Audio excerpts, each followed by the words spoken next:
സാബുമോൻ എന്തുകൊണ്ട് big boss മലയാളത്തിൻ്റെ ചരിത്രത്തിലെ തന്നെ മികച്ച മത്സരാർത്ഥിയായി കരുതപ്പെടുന്നു എന്നതിൻ്റെ മികച്ച ഉദാഹരണമായിരുന്നു കഴിഞ്ഞ 3 ദിവസമായി അയാൾ ആ വീട്ടിൽ ചെയ്തു വെച്ചിട്ടുള്ള കണ്ടന്റിൻ്റെ പെരുമഴ.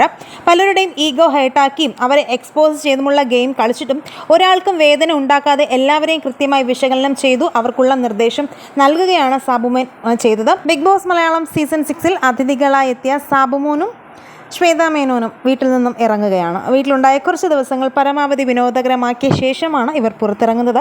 ബിഗ് ബോസ് ഏൽപ്പിച്ച ടാസ്ക് ഇരുവരും മനോഹരമായി ചെയ്യാൻ ശ്രമിച്ചിട്ടുണ്ട്. എന്നാൽ മത്സരാർത്ഥികളുടെ ഭാഗത്തു നിന്നുണ്ടായ വീഴ്ചകൾ കാരണം ഹോട്ടൽ ടാസ്ക് വിജയകരമായില്ല. സാബുവാണ് ബിഗ് ബോസിലേക്ക് വരുന്നതെന്ന് അറിഞ്ഞപ്പോൾ വീടിനുള്ളിൽ വലിയ പൊട്ടിത്തെറികളാണ് നമ്മളെല്ലാവരും പ്രതീക്ഷിച്ചതല്ലേ. എന്നാൽ അങ്ങനെയൊന്നുമല്ല സാബു വീട്ടിൽ പെരുമാറിയത്. എല്ലാവർക്കും പോസിറ്റിവിറ്റി നൽകിയാണ് ശ്വേതാ മേനോൻ ബിഗ് ബോസ് വീട്ടിൽ നിന്ന് ഇറങ്ങുന്നത്. രണ്ടുപേരുടെയും ബിഗ് ബോസ് ദിനങ്ങൾ വളരെയധികം നന്നായിട്ടുണ്ടെന്നാണ് അവർ തന്നെ ബിഗ് ബോസിനോട് പറഞ്ഞത്.